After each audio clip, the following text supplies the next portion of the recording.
It's the time of the month when we get ready for our monthly TBR game. Welcome to my October TBR game. We're playing a round of Hook-a-Duck TBR game. These are some of the books that I'm trying to get in there somehow. My reading month in September so far was a shit show.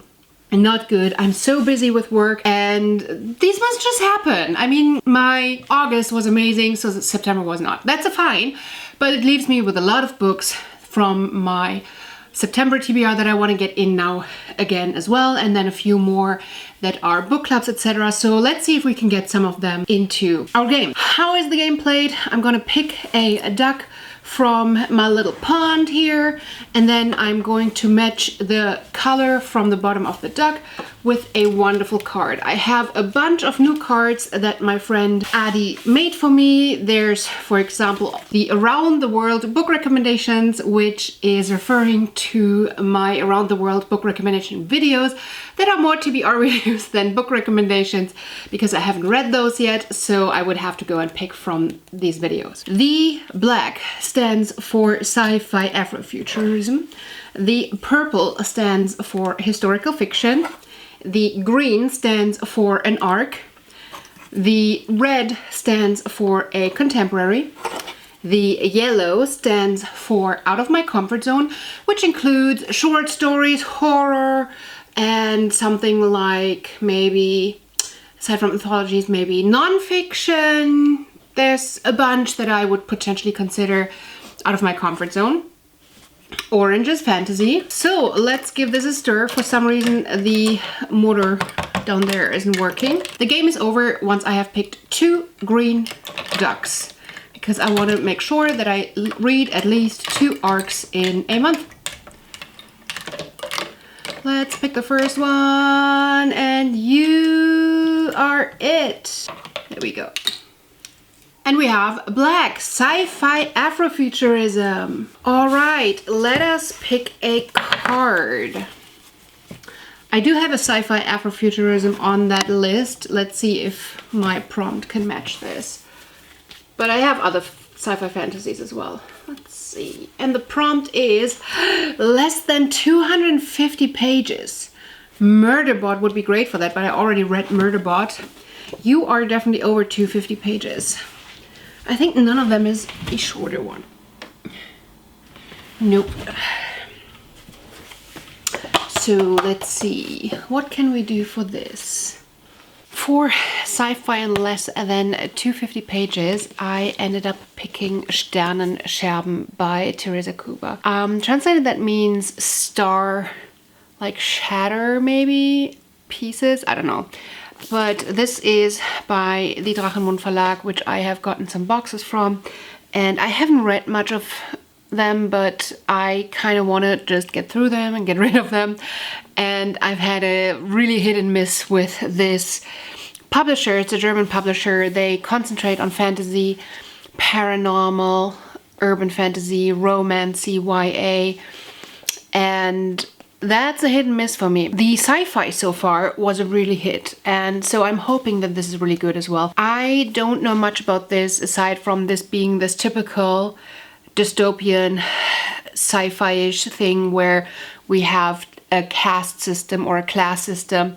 The main character is called Nora Stars, and she's part of the elite of a perfect system. So once we don't have the poor girl from the lower castes or classes discovering that she's something special and rebelling against the system, which I feel like is every second dystopian sci-fi. Underneath her skin is a chip that stops her from leaving the cities on Earth, and because outside of these cities live the outsiders, who are worthless humans that without the protection of the city have gone insane. So she's been trained to be a fighter, and she's going to do everything for her system, but she's different. Of course she is, because her hair isn't blonde like that of most of the privileged. Hers is black, and her memories,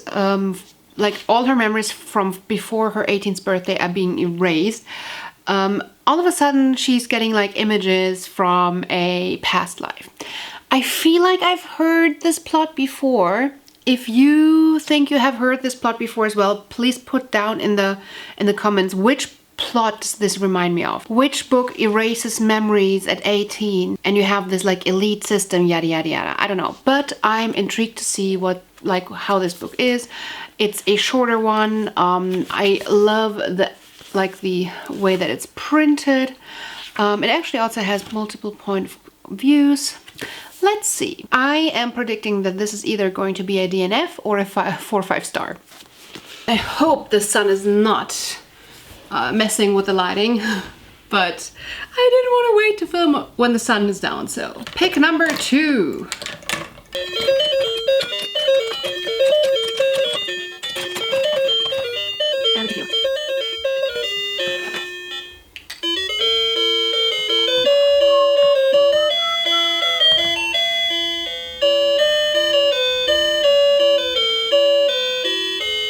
Pick number 2 is Orange Fantasy. All right, let's pick our prompt.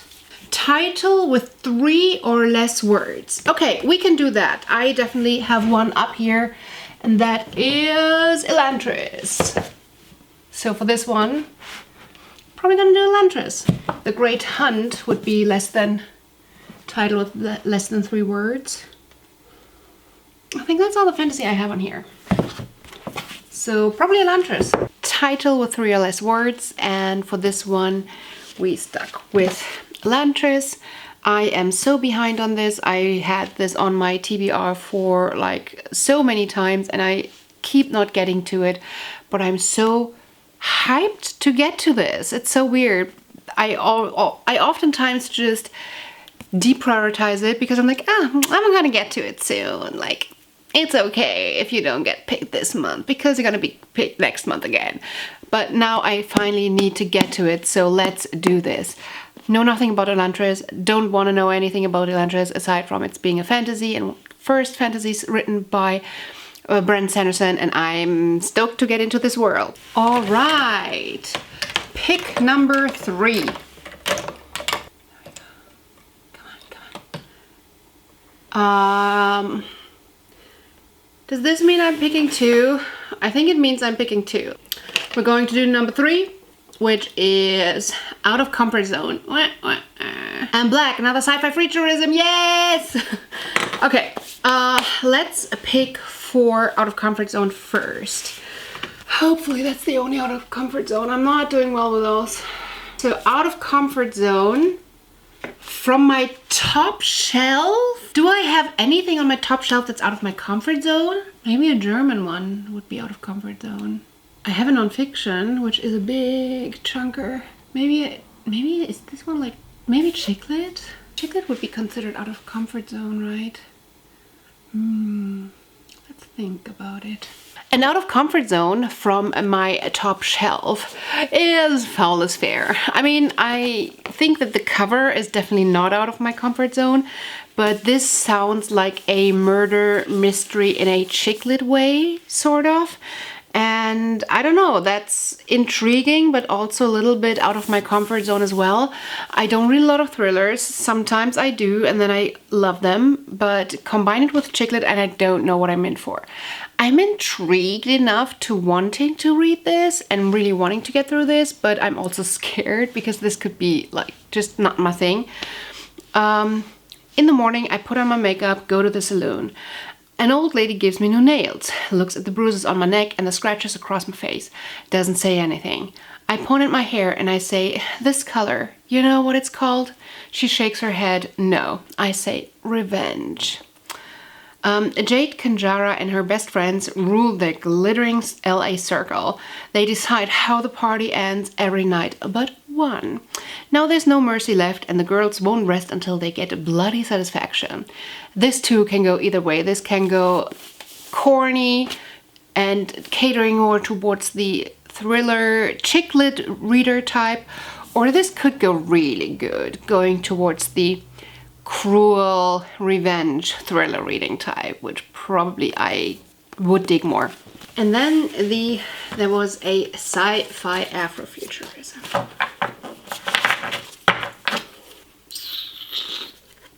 Let's pick you. Published pre-2000. Definitely not this one. I don't think I have any other Afro sci-fi on this, but I know that I have one on my top shelf, which I think has been published pre-2000. That should be easy to find.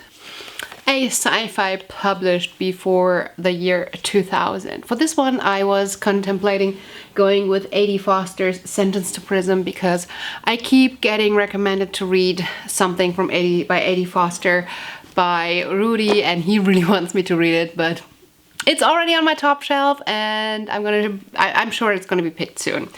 But what's also on my shelf, and I'm super hyped for, is Ursula K. Le Guin. I have no idea how to say your name, probably The Left Hand of Darkness. A masterpiece from one of the great writers to the 20th century. I heard that this is fantastic. I've heard that this has changed science fiction in some ways. I've heard that this won prizes and it's just brilliant.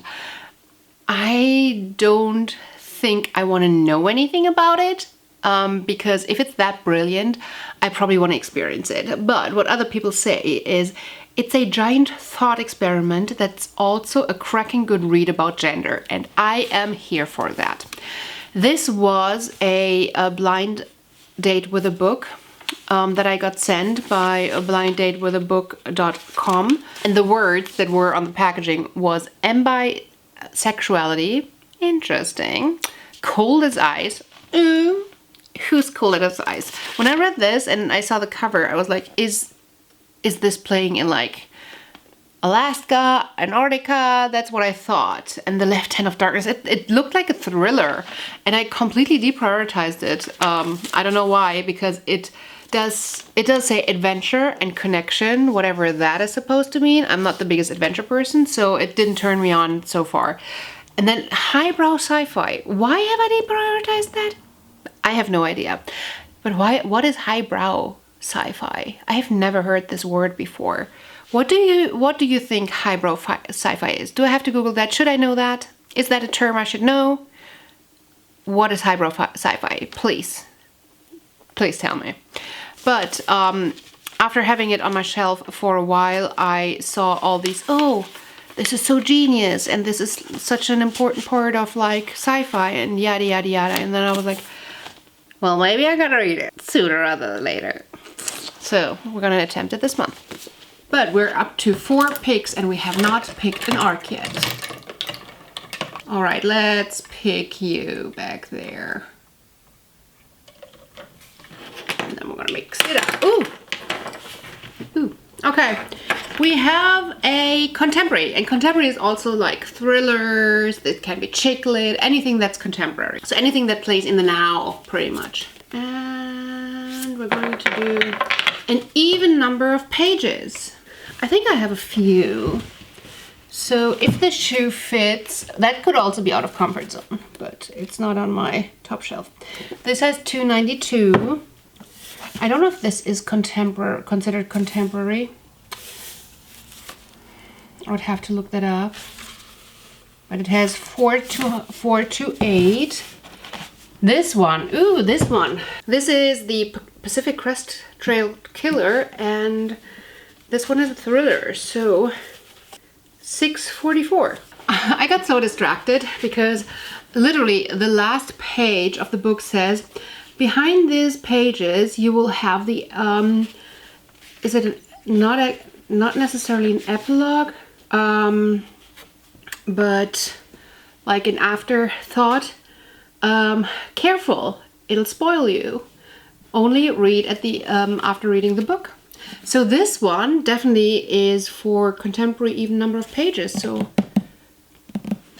even a number of pages to the 5-star billionaire, which I think has been on my TBR for the 3rd time now. I picked it up in the library. It sounded super interesting. It's about these different types of people trying to make it in the city, and We have a 5-star billionaire in the back who pulls the strings of destiny, his lessons for success subtly but irrevocably shifting the dynamics of the desperate lives of all these different type of people who are in there. I need to give this back to the library, so this is definitely the last shot I can take at reading this. I'm super stoked. It plays in Shanghai. It sounds like it's dazzling. I can see like city lights and everything, but they're blinding, and we're gonna dive into what's under. I have no idea what I'm saying, but I want to read this. So let's make it happen. Pick number 6. Come on. Green! Yay! We have an arc. Give me a good prompt. Give me a good prompt. A paperback. An arc that's a paperback. I don't have that many arcs that are paperbacks. Literally this one is an arc that I have as a physical copy. This one and the one at the back. So these are hardcovers. So literally this is the only possible book for this prompt. At least we have one. An arc that is a paperback can only be the one and only Pacific Crest Trail Killer. This is a chunker. It's like over 700 pages, I believe. But that means we're going to have to pick something else for the contemporary with an even number of pages. Or 600 pages. It's big, it's heavy, and I hope it's good. I feel drawn to the Pacific Crest Trail for some reason. I feel drawn to through hikes, and I don't know if it's a good idea for me to read something where somebody is getting killed on the trail, because the trail is calling me somehow. So does this like uncall it? I don't know, but I'm not sure if I should be reading it, but I want to devour everything through hike until I can experience it. And right now with my like health and everything, it doesn't look like I will be able to do that. I'm gonna read everything about it. So let's dive into a heavy ass mystery thriller killer story. Yay. How do I know what I'm doing? No, I don't. All right, let's get you back in and pick number 7. I'm gonna pick one of those. I think this one wants to get out of there. Orange, another fantasy. I'm so dark. I think the lighting is so bad with the sunshine, but the sunshine is so beautiful, and it's highlighting the beautiful flowers. So aren't they beautiful? That's the only subscription box I still have is this flower subscription service. All right, let's take this one. Multiple point of views. With fantasy, that shouldn't be a problem.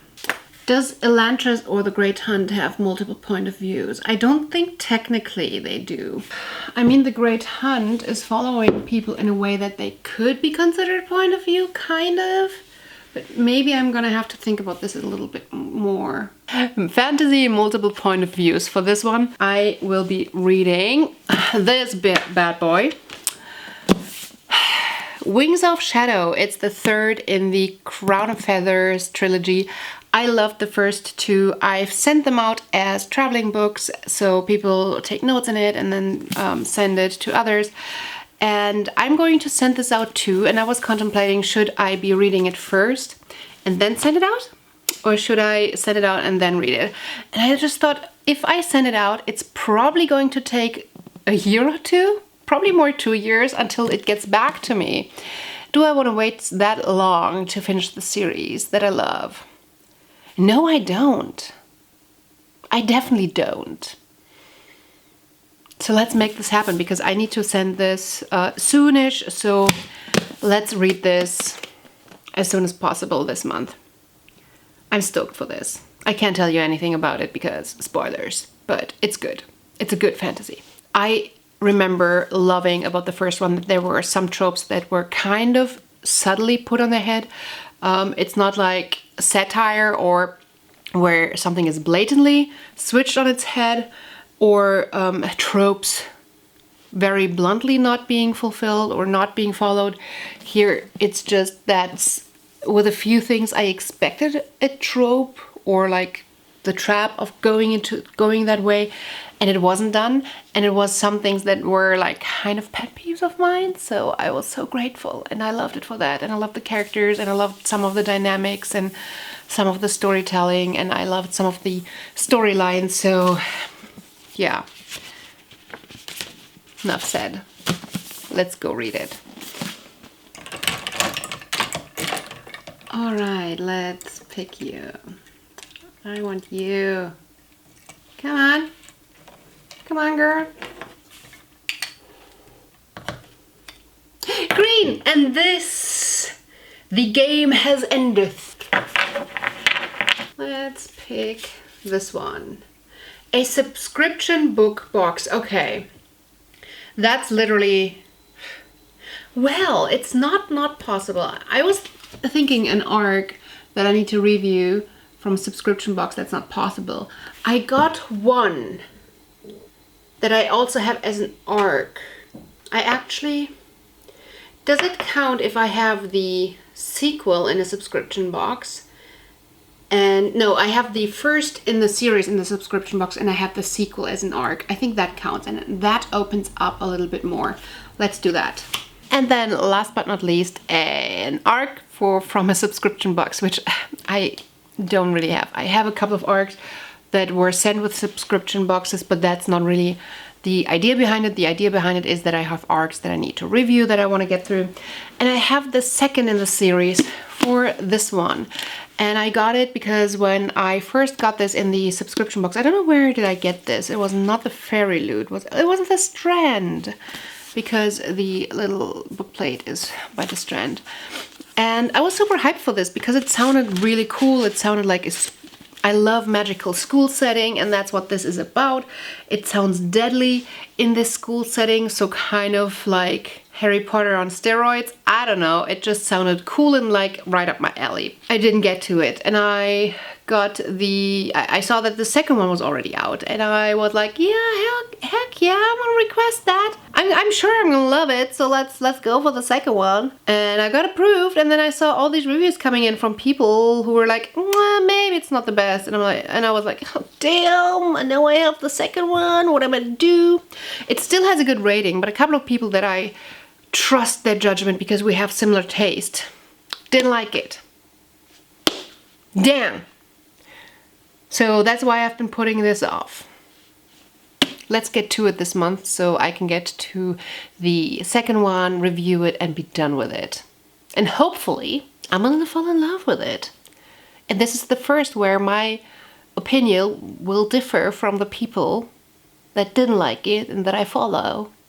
So wish me luck. This is it. This is what I have to read for my TBR game. If you've come this far, thank you so much for watching. Make sure to check out all the other wonderful videos on my channel. And I hope to see you again on my channel real soon. Until then, bye! Just loving this moment. Can we stay here?